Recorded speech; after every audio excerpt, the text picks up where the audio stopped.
Okay. Good evening, everyone, and welcome to Hermosa Beach Be Ready, our resident preparedness symposium. Before we get started this evening, I do want to have a quick couple housekeeping issues. We do have restrooms on outside of this door, and there's a code as you're leaving the room if you need to use that. With that, we want to welcome everyone who joined us this evening and those who are also joining us at home. My name is Angela Crespi, and I'm the Deputy City Manager for City of Hermosa Beach. Tonight's event is made possible with grant funding provided by the Federal Emergency Management Agency, as well as the California Office of Emergency Services. The funding that we received is to provide education and awareness for our businesses, residents, and youth. We had a very nice lunch and learn with our chamber a few weeks ago where we had businesses come and get information about how to prepare their businesses. We also provided a presentation to a youth group and distributed some preparedness information through our Hermosa Beach City School District so that our kids can take some information home this summer and work on their go bags and getting their family ready for an emergency. So you might have also seen in the community, we have banners downtown with the Hermosa Beach Be Ready information, asking people to sign up for text alerts and giving them awareness about the program. We've distributed social media, and we have a website set up, which is hermosabeach.gov/be ready with a lot of information for our residents. So for tonight, we have first aid kits that we're going to be giving participants that can get their kits started at home. Those will also be provided with grant funding. So we're really excited to provide those to you. Before our speakers this evening, I do want to introduce our city manager who's with us this evening, Suja Lowenthal, and let her say a few words of welcome. Thank you, Angela. I don't want to stand in front of you, just wanted to welcome those of you that are in the audience. I know we'll have others that will join us as soon as they're off of work, but for those of you who are watching at home as well, we want to be sure that what you learned today, you actually share with your family, your neighbors, and your friends. You know, all emergencies, just like everything in life, it's a team sport, and so hopefully you will be the champions in your neighborhood, and then direct folks to watch this video, watch other information that we have on our website, and also contact the city for any information that they might need. Our challenge is to be sure that our folks are as prepared as possible. So this is our start, and we're so glad that you're here. Thank you. All right, thank you, Suja. And so for the panel this evening, we're going to have each one of them provide a presentation, and then we'll have question and answers at the end. We also provided an opportunity for those who couldn't attend in person to submit questions, and so we have some of those as well. So we'll go ahead and get started with our speakers this evening, and our first speaker is Maurice Wright, our Emergency Management Coordinator with the City of Hermosa Beach.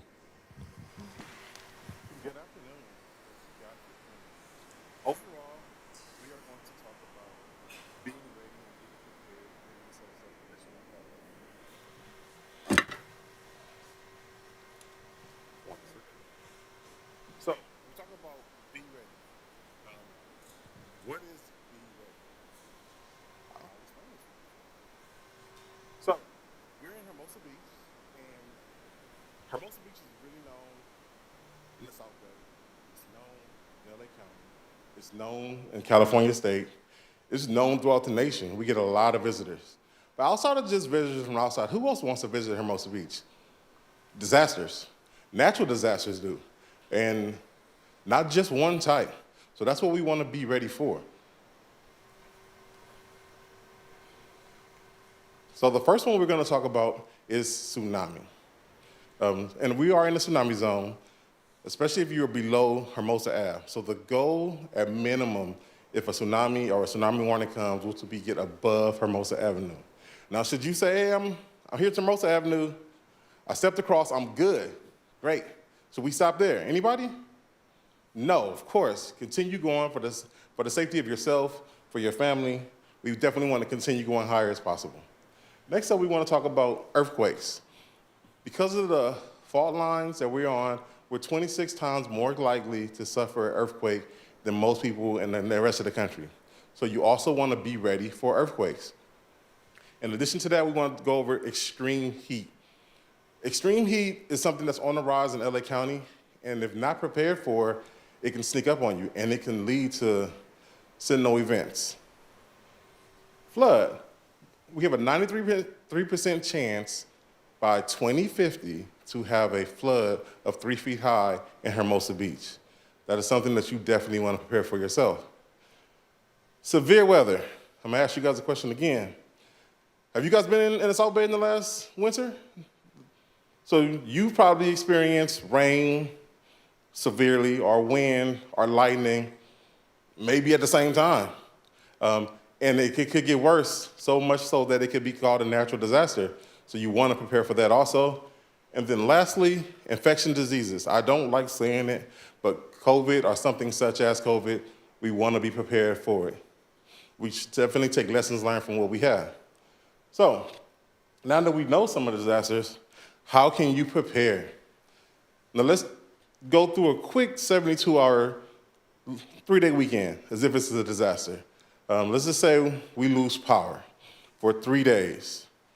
How do we prepare for that? What do we already have? So I'd like to conduct an experiment.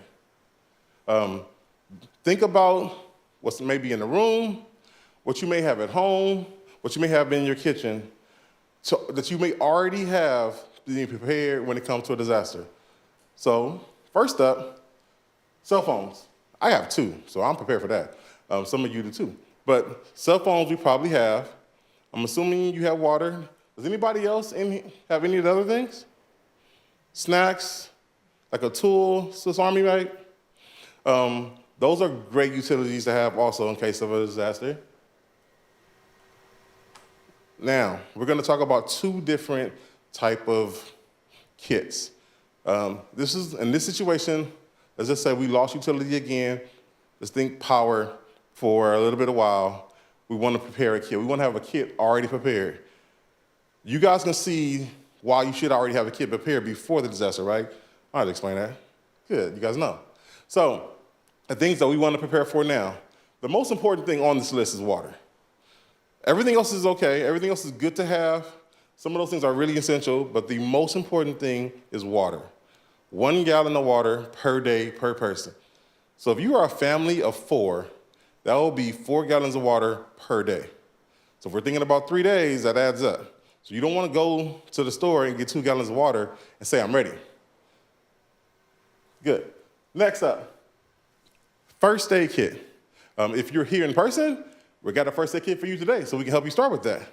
But in addition to that, you can either go online and buy a first aid kit, or you can prepare it with items yourself. But having a first aid kit for medical emergencies during disaster is essential. A flashlight.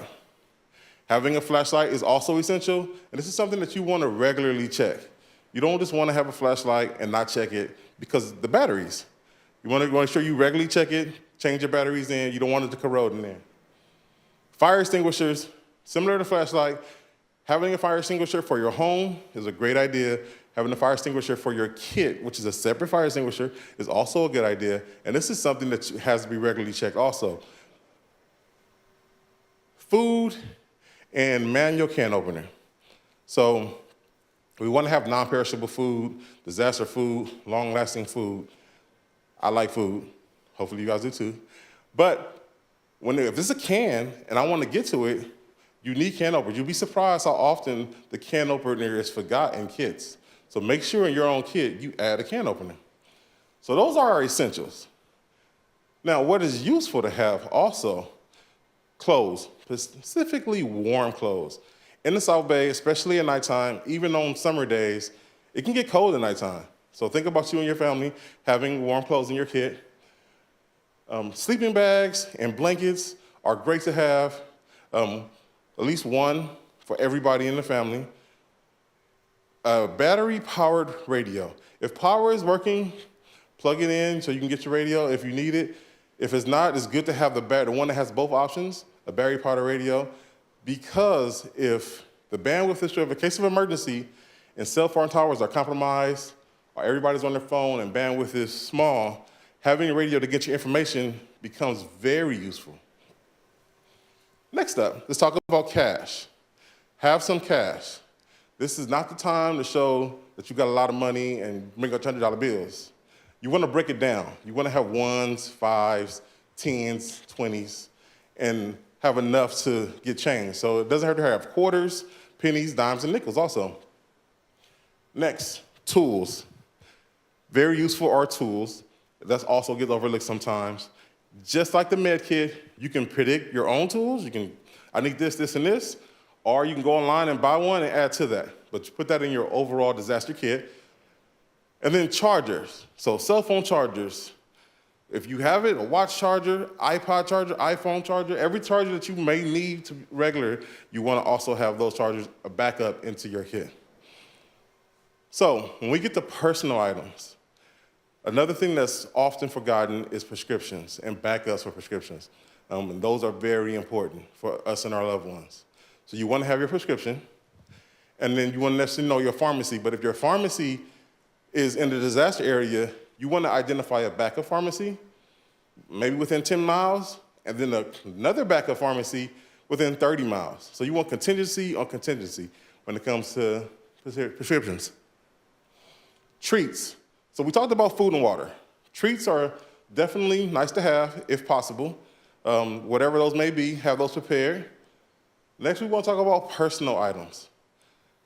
Now, I know I said water is the most important thing, but the nation says in case of natural disaster, the most important thing is toilet paper, right? No, not at all. But you'd be surprised, as we saw. So definitely have your personal items ready. A small travel kit is really good. You can just buy the kit and put it in your overall disaster kit. But if you create it yourself, having personal items is great. Personal documents in your disaster kit is good. And/or into a safe, preferably fireproof, and have your backup personal documents in there. And then children toys. We want to definitely plan for multiple days. And for parents, having toys for children may really help relieve the child, which may help relieve the parent. So you want to have those things also. And we definitely don't want to leave out our pets. They're also part of our family. So everything we talked about having for ourselves, we want to have for our pets. So prescriptions, treats, foods, toys, documents if needed. You want to have all those things for your pets also. So that was a disaster kit. I'm thinking bin, box, storage container at home. What happened if your home is compromised and you have to leave? What do you do if you have to grab a bag and go? So we have a go bag checklist. And at the top right, there's a QR code where you can go to our site and get this checklist also. And it's also printed in the back, so you can, on your way out, you can check it with your phone if you like. But some of these things are really useful to have when it comes to disasters. So if you had to grab a bag and go, let's just say we're sticking with the same thing, family of 4. You may not have enough room to put everything in one bag. So you should have a bag for each person in your house. If there's 4 people, 4 bags. Grab your bag, we're out of here. So first thing up, first aid kits, wet wipes, towels if needed. We talked about food and water. It may not be as much water as I can fit into your overall kit, but enough water to last that you can fit into your bag. Staying warm, so ponchos, waterproof lighters and matches are golden. They will be really useful depending on what emergency you're dealing with. So having those in your backpack and our kits is a good idea. Staying safe. So having a flashlight, having glow sticks. Glow sticks are also something that's really good to have, especially if you have to get outside of your house. If you set up somewhere else or camp somewhere else, having glow sticks for long-lasting light definitely helps because your flashlight may die. Gloves and whistles are good to have also. And then lastly, tools. So we talked about overall tool, we talked about a can opener, have that in your go bag also. But one thing that we didn't speak about that you should definitely have, especially in your go bag specifically, is trash can bags. Heavy duty trash can bags can be very useful in case of an emergency. Whether you have to move something, store something, put something in the trash, they can be very useful. So now we have our go bag. We have our kits. Disaster strikes. What do? Everybody knows what to do. No, they won't. Your family won't know unless you come up with a plan and you share that plan with them. So let's talk about that. Coming up with a plan. The most important thing about the plan is sharing the plan that Susan mentioned. Sharing that plan with your friends, your neighbors, but for sure the people in your household so they know what the plan is. The best way to get someone to know the plan is have them involved in the planning process. Have them involved, like, hey, what do you think we should do in case of earthquake? What do you think we should do in case of tsunami? This is what I have for a kit. Should I get anything else? That way, they'll know what's in the kit, and they'll make suggestions to it. So getting them people involved in your household. You also want to come up with a group, a small group, like a text group that includes your family, and you can name the text group. I'm going to give you mine, for example. I have my mother, my friends, 2 neighbors, and a coworker, all in the same group. So if something happens, I just text, hey, this is happening, so we all know. So come up with a group for yourself. In addition to that, you also want to come with somebody out-of-state contact, somebody that's not local. So let's just, for example, say Aunt Margaret in Texas. The reason for Aunt Margaret in Texas is what we talked about earlier. If bandwidth is an issue and communications are going out is difficult, when you can get a call through, you may not be able to get to everybody. Then one call might go through, the next one might not. You may have to wait some time. And if you can get through to Aunt Margaret and check in, hey, checking in, this is what happened, I'm safe. Hopefully, they tell you, oh, this person in your family checked in, this person and that person. So having an out-of-state contact is very important. You also want to tell them that they're their out-of-state contact so they can be prepared for that. And then lastly, for our 1, 2, 3, we want to talk about a place to meet.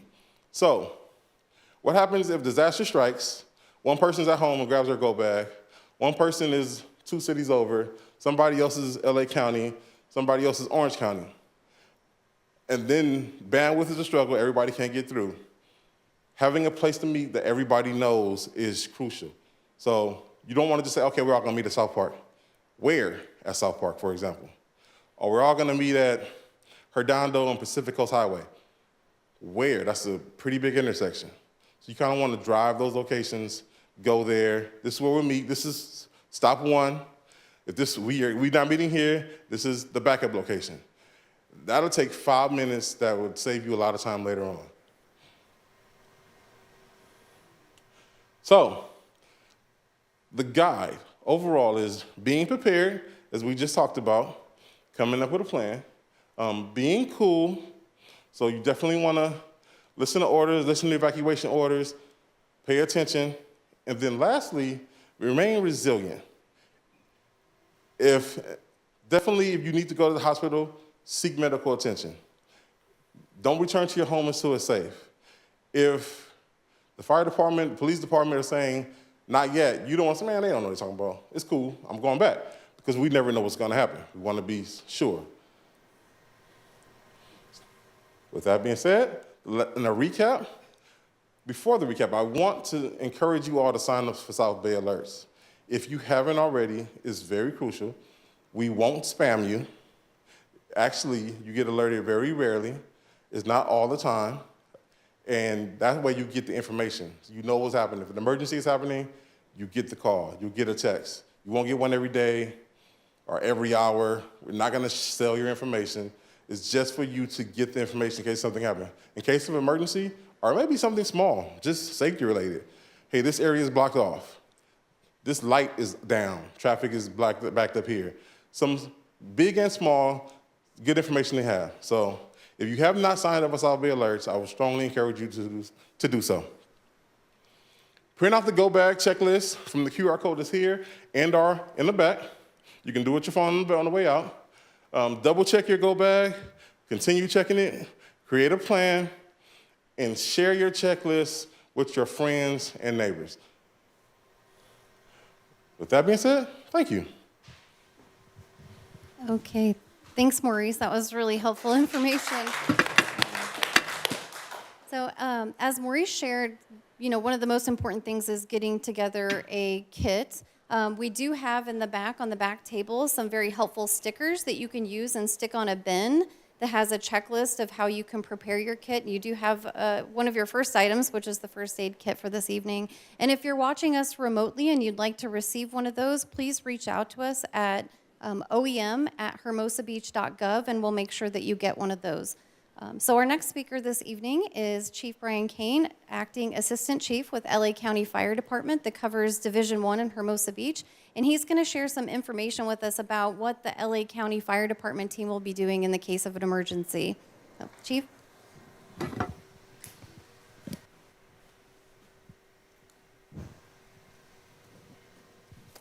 Good evening, Acting Assistant Chief Brian Kane, Los Angeles County Fire Department. I'm here to share with you the perspective from the fire department and what we are going to be doing during a major incident, whether it be tsunami or earthquake.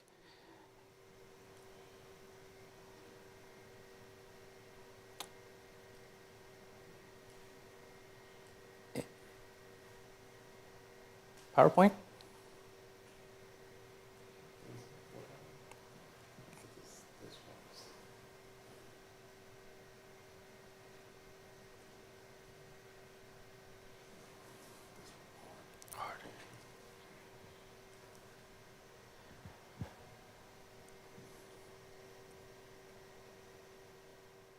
Okay, here's the first slide, beautiful city of Hermosa.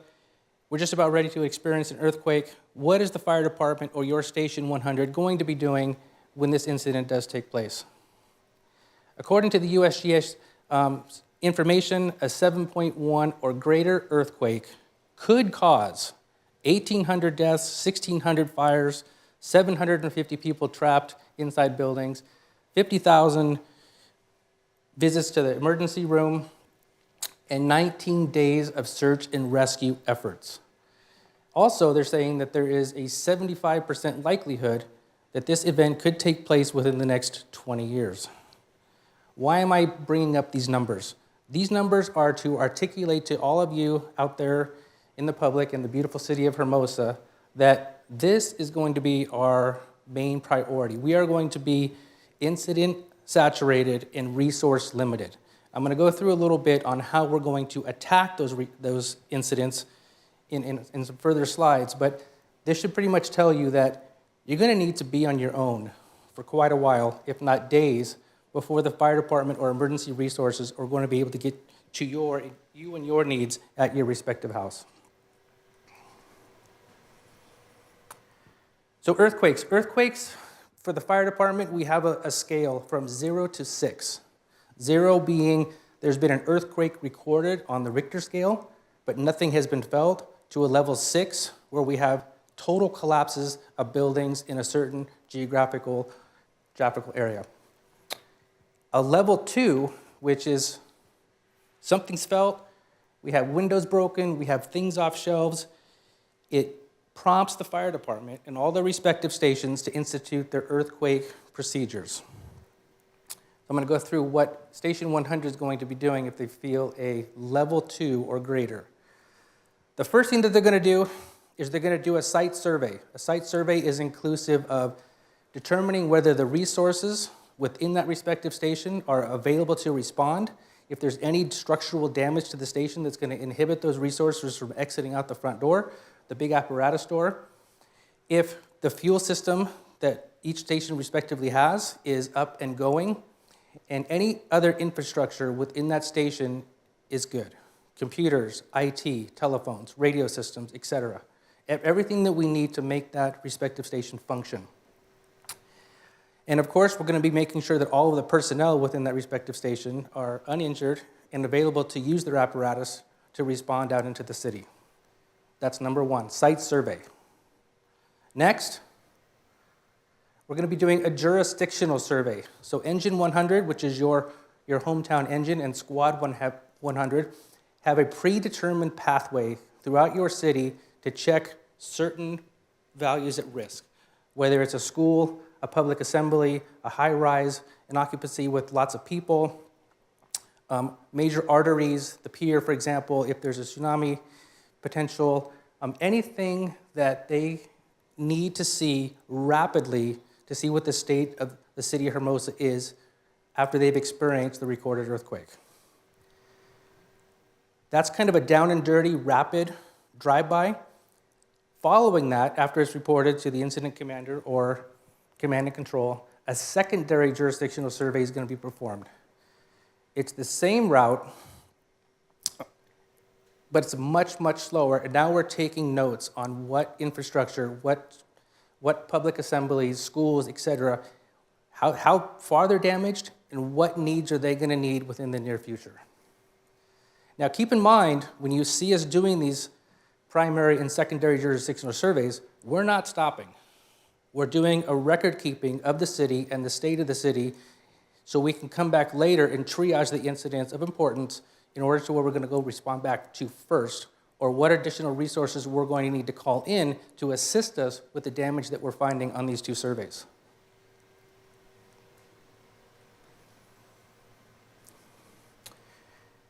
Okay, once we've completed the site survey, the primary and the secondary jurisdictional survey, how are we going to respond? So, like I said before, we use the French word called triage. We're going to list the incidents and the calls for service and level of importance. And the first one is anything that's life-threatening, anything that's going to need rescues, persons trapped, major bleeding, major injuries, etc. Those are going to be priority number one. And even within that, persons trapped, the larger the building with the more people trapped are going to get our attention first versus the smaller structures with less people trapped. So the amount of good that we can do for the greater potential is where we're going to be focusing first. Number two, potentially life-threatening incidents. So if there's nothing life-threatening or persons trapped or need immediate rescue, we'll go to potentially life-threatening incidents, gas leaks inside, elevator rescues, mild structure fires with nobody trapped inside that aren't rapidly spreading, etc.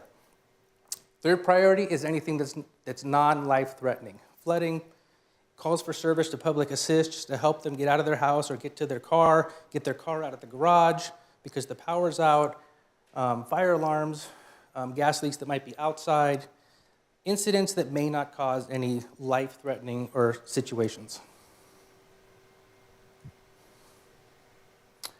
Okay, now that we've talked about earthquakes and what the fire department is going to be doing in an earthquake, and just keep in mind too that if there's an earthquake in Hermosa and it's a level of incident that prompts all of these things that I just talked about, most likely the neighboring cities are going to be experiencing the same thing. So our neighbors to the north, Manhattan Beach, our neighbors to the south and the east, Redondo, the city of Torrance, they're all going to be in the same boat. So calls for service or calls for help to our neighboring cities is probably not going to be very likely, so we're going to be on our own, and we could be on our own for a few days, if not weeks. Okay, tsunami, as previously mentioned, we are in a tsunami zone or tsunami hazard zone. We see these signs throughout our city. The worst case scenario would be a fault deflection that is close offshore that produces some kind of a tsunami event. The reason that would be a worst case scenario is we're going to have the least amount of warning. So we could have as little as 3 minutes to 10 minutes of warning for an incident that takes place just close offshore. A magnitude of 7.0 or greater considered the likely threshold for tsunami generation. Keep in mind too that the west coast of the United States has no early warning tsunami detection buoys. So we're going to get all of our information in our warnings coming from the California Geological Society, Caltech, and the United States Geological Society saying that, hey, there has been a significant event offshore. It could produce a tsunami. We're monitoring at this time. That's the information that we're going to get as a fire department agency.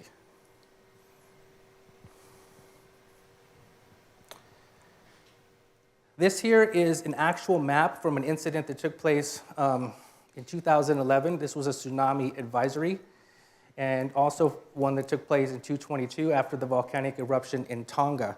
So if you think there may be a tsunami event that could be triggered, turning on your local news can help you greatly in determining if you are in the path or in the danger area of where a tsunami may or may not hit.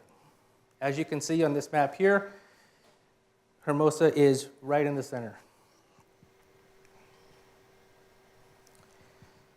There's 3 different types of tsunami warnings. The first one is a tsunami watch. So that's basically, like I mentioned before, where the fire department's going to get a call and say, hey, there's an offshore event, or there's been an event that's taken place way offshore or even halfway around the world. We're monitoring the situation. It may or may not turn into a tsunami. The next one is an advisory. So now we're bumping it up a little bit, like, okay, it's more likely now that a tsunami could be coming.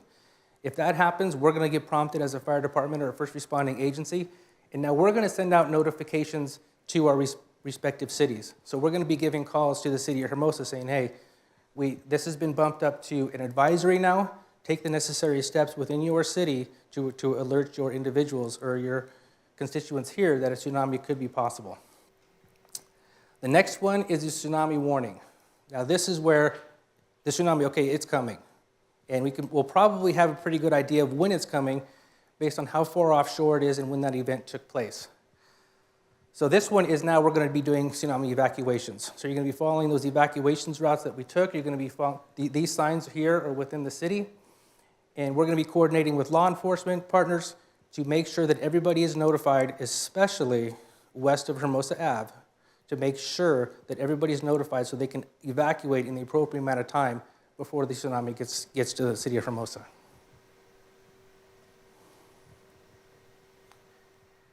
Okay, how to know if a tsunami is coming? So I gave you some of the ways, the warning, the alert, and advisory, and so forth.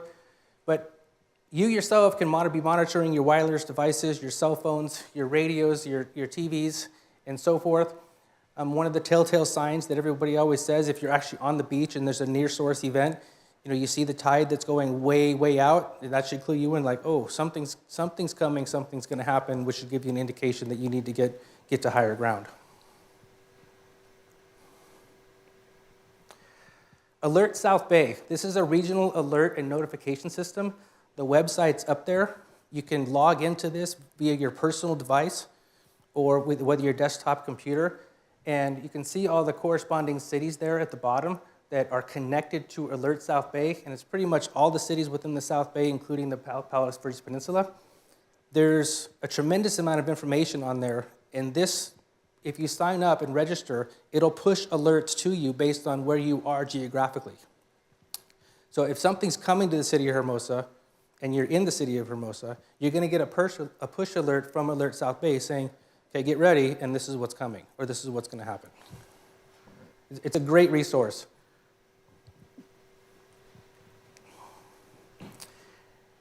Within that Alert South Bay desktop version, you can go into some of the preparedness tabs, and you can find Tsunami Preparedness Guide.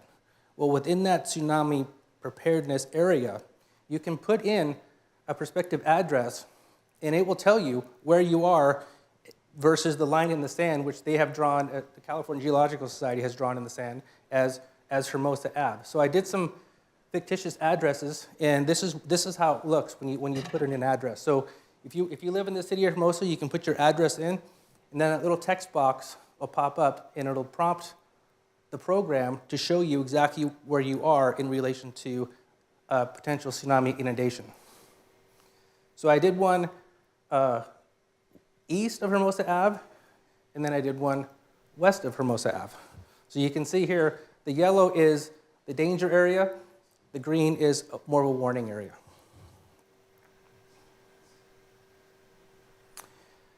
So I got some emails and some questions from residents within the city of Hermosa.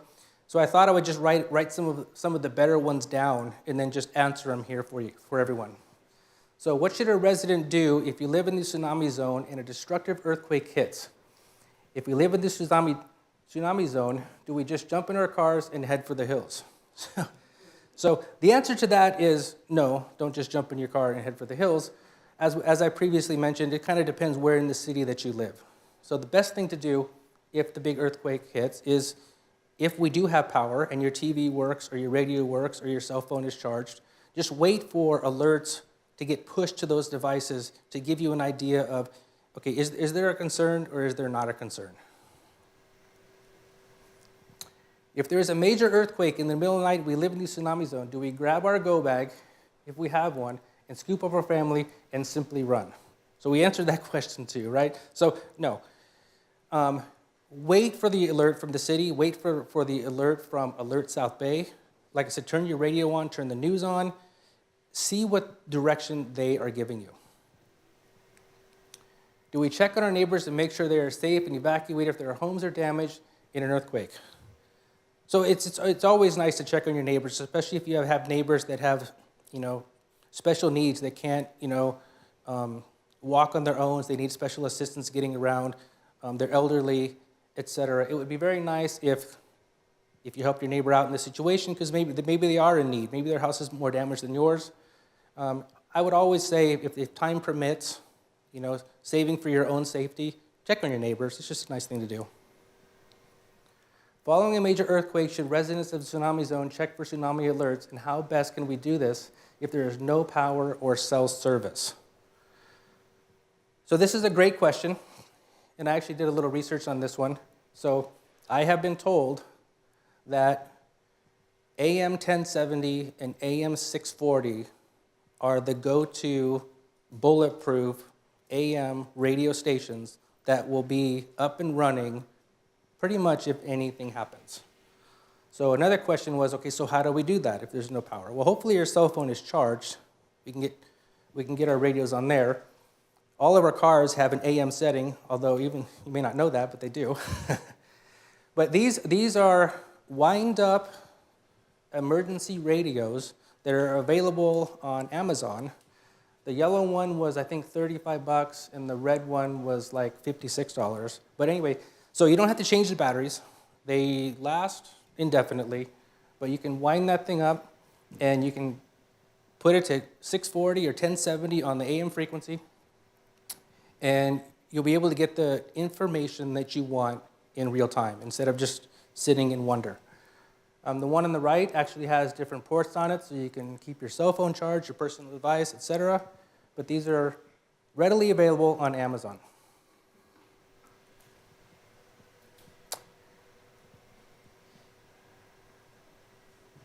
So the next question was, should we purchase a battery-operated radio? So a battery-operated AM radio would work just fine. However, those are relegated to batteries, and sometimes we're not that great with making sure the batteries are charged.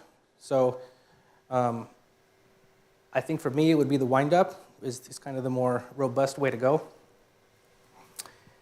In absence of tsunami sirens, do we rely neighbors banging on doors? Will it be every man for himself, or will the city officials coordinate the evacuation, notification, and response? So the answer to this is kind of twofold. So like we talked about before, we might have 0 to 3 minutes of warning. So that one is going to be hard for public safety and city officials to give the proper warnings. If we go back to alert, advisory, and warning, we're going to have the appropriate time to get the word out to residents within the city of Hermosa. That's when fire department and law enforcement are going to work very closely hand in hand to make sure that everybody, especially west of Hermosa Ave, get notified of the impending tsunami and evacuate them individuals to the appropriate high ground area.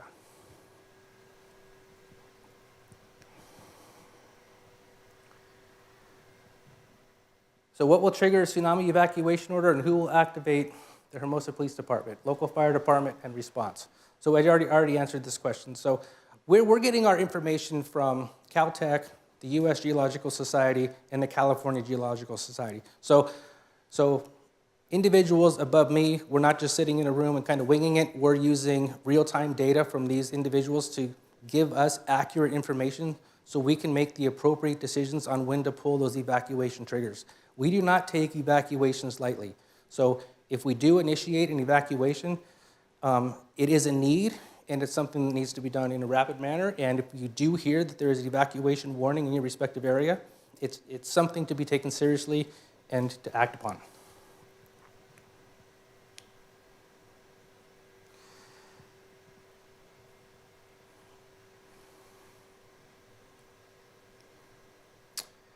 So, like my colleague talked about before, it's incumbent upon you to make sure that you're prepared and ready for any type of emergency that might take place. And it's going to be incumbent upon you to make sure that you can be self-sufficient for a minimum of 72 hours before public safety or incident responders can make it to help you individually. So there's a few things up here on the list that can really help you in making sure that that takes place and you're prepared to be on your own. We talked about knowing your evacuation routes, stay connected with your personal devices and some of the Alert South bays that we mentioned. Consider a generator or anything battery operated or wind up if you need to power up your house, charge your cell phones. Open your garage door. It's a big one. We all have electric garage doors, right? So I've been in situations where people can't get their garage door open. Another thing, if you have medications that need to be refrigerated, well, without power, that refrigerator is only going to last so long. So if you have a generator, you can at least power up some of the essentials within your house to make sure that your medications are good, food supply is good, and you can get your garage door open. Stock up, like has been previously talked about, on any kind of rations that you think would be necessary to sustain yourself for 72 hours. Important documents. It's always great to have multiple locations for the storage of important documents, passports, deeds to your house, etc., tax paperwork, etc. So if it's in one location and that one location is subjected to a major incident and they succumb to a fire or flood or whatever, it's very difficult to get those items replaced. So if you have multiple areas or where those documents are stored, or you do have a true fireproof, flood-proof type of cabinetry or fire safe, etc., that would also be good. Stay connected. Stay connected with any type of news and or internet information site that you can. That's all I have.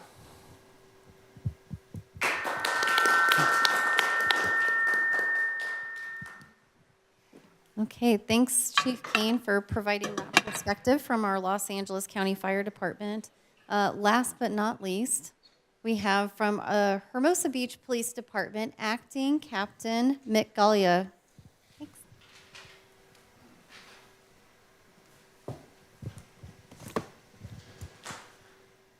Hi, good evening, everyone. Thank you, everyone, for showing up in person. And if you're watching this via YouTube or recording at a later date, thank you for watching. Simply by being here, simply by watching this recording at a later time, you're actually making a great step forward. So I would always say that a good plan today is better than the best plan tomorrow. Again, I'll say it again. A good plan today, better than the best plan tomorrow. So making these steps, understanding what you can do to be self-sufficient. A lot of this is going to sound repetitive. Maurice, Chief, talking about a lot of the same stuff, and I'm going to reiterate some of it as well. I want to tell you, when there is a natural disaster, let's say we're dealing with a tsunami. Now, if you're living east of, say, City Hall or east of Pacific Coast Highway, the police department, the fire department, we're probably not going to come check on you right away for a tsunami. Obviously, we're going to go to where the tsunami issues are going to be. If we're moving on to, say, an earthquake, and again, the stats are very high, that within the next 30 years, there's roughly a 90% chance, I know the stats change, but there's a high probability of a major earthquake. If that occurs, you need to be prepared. Having simple rations, water, food. I know that we talked about having a lighter, a can opener, some water, some food. I personally have just some stuff in the garage that's good, I think, for 30 years. I don't know how edible it is, but we may find out. But I would recommend having some of those types of things. Now, from a police standpoint, you may think, well, if something bad happens, I'm going to call the police and they're going to come right away and the fire department's going to be there right away. But as the chief mentioned, we need to do a site survey. So the entire city needs to be surveyed prior to us handling any one specific thing. Now, you may think, even if we have 10 officers working, 20 officers working, we have to survey the entire city. And that means you could be waving us down, hey, I need help right now, I need help. Unfortunately, we're probably going to drive right past you because we're going to assess where the major issues are. We may have to go to the school. We may have a school in session. We don't know what the time of the, it could be summer, it could be, schools in session or not. It could be the middle of the night. The point is, we are going to assess the entire city, establish a command post, assess the structure of our own facilities. Do we have prisoners that are in custody that need to be taken care of? Do we have our own city staff that we're attending to? And I want to stress that as we're doing this site survey, even if we have 10, 20 officers, our resources are thin. So you're really going to have to depend on each other. And I would also recommend getting to know your neighbors, right? We're friendly enough. Maybe we have some neighbors that we like or don't like, but that person may be coming to help you, and you may have to go help them. So I'd like to put yourself in a position where you're helping them. You do have some rations. You are prepared. You do have a plan. One of the things that we talk about is not having power. So personally, I have a small generator that's ready to go in the garage. As we talked about with the hand crank radio, my mother sent me one because she thought I might need one. And it's a great thing to have because you can always just crank it up and have power and listen to the news. I also recommend South Bay Alerts. We send out a lot of information on that. It's great to have. So if you don't have it, I highly suggest you sign up for it. It's good to get. Moving on, if we complete our site assessment, we're also going to coordinate with the fire department. What needs to be done? Are we evacuating people? Will we need to go door to door to actually do door knocks? That's going to take a while, especially if I only have 10 police officers and I'm trying to call in more police officers to come help. But if this is a major earthquake in the state, they may not be able to get here. They may be dealing with their own family. So the roads may not be accessible. So one of the questions earlier was, should I get in my car and should I run for the hills? Well, we don't know the accessibility and where you're running to. Wherever you go to may be experiencing the same issue. So I will talk that have a plan. If you're with your family, your loved ones, you have small children, please have a plan. Tell them what we're going to do. Hey, the house is shaking and we need to get out. We need to get to the garage. Where are we meeting in case we're all not home? Write down all your contacts on a list. That way, let's say you left your phone in the house and the house is collapsing. Well, if there's a way to get the contact list in a certain area of your home that's accessible, it's just nice to have it written down because I can't remember any number in my cell phone right now if you ask me, but it's good to have, right? Have a location that we're going to meet. If we're going to meet, if we're all going to meet down at the school, that's great. If we're all going to meet at the neighbor's house, that's great too. Talk to your kids, walk them through the process. Literally take your children, tell them the house is shaking, we are going to stay here until it's safe, and then we're going to walk out and physically do it. If you have someone that is elderly or needs extra help, have a plan for them. Again, we talked earlier, have your medications ready. It's not hard to put a few documents and some medication and some small supplies. A go bag is great. Have that just ready to go. My own house, I have a fire extinguisher, a small go bag, the generator, a lighter, and the can opener, and just have that ready. And then tell your loved ones, your children, where it is. Again, I will also stress, get to know your neighbors, talk to them, and tell them, hey, this is our plan. If you need help, this is where we're going to be and what we can do. The end of it is it will take quite a while for fire, police, emergency services to come to you. We don't know if the cell phone system will work. We don't know what our capabilities will be. We don't know the current staffing. If it happens right now, I've got 6 police officers working right this second, and the fire department has, 7 firefighters on. That's going to get stretched pretty thin pretty quickly. So just know that, be self-sufficient, and be prepared. Again, I will thank you all for being here. It's a great step forward that you're taking this step and that you can be relied on to help not only yourself, but your neighbors as well. Thank you.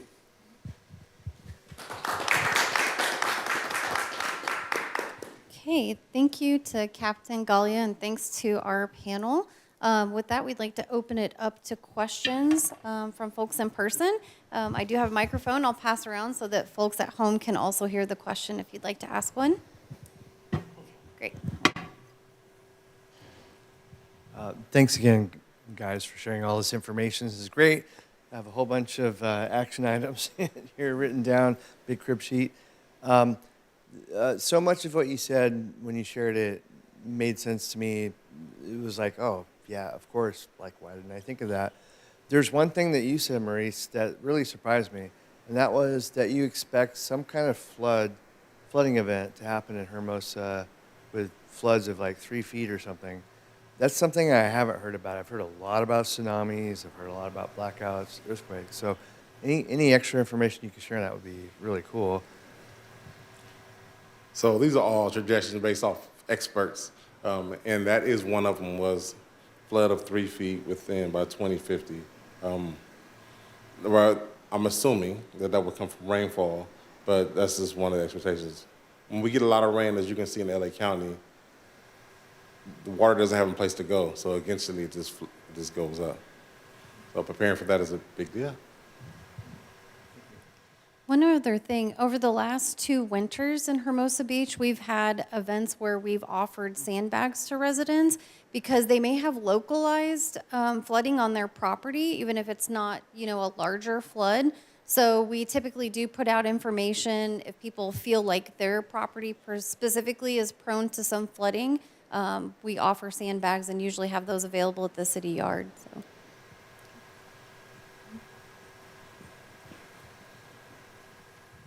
Thank you for this event.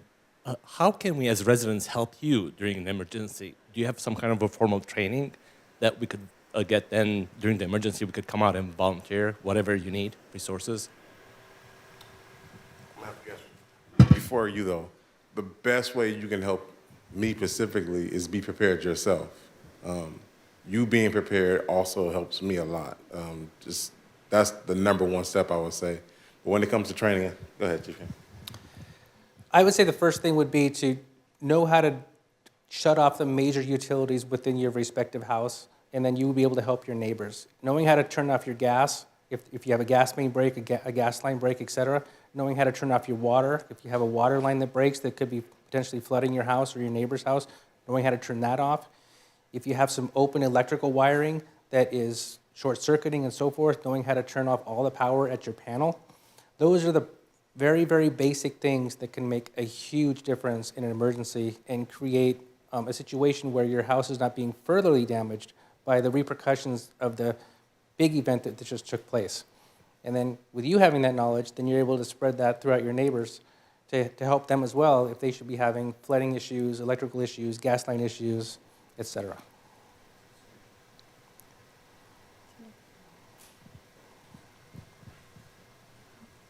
Okay. And we did have Chief Kane covered a few of our online questions that we got in advance. But one other one that we received in advance from someone who may be watching online this evening is, will FEMA come into my home to repair, clean, or remove any soiled or damaged items in the case of an event? I'll answer that. No, they will not. They may give grants. They may help with assistance with things, whether it's items or money, but they will not physically come into your homes and repair things themselves. They'll give you, hopefully, what you need to do those things, but the resources, but not necessarily the manpower.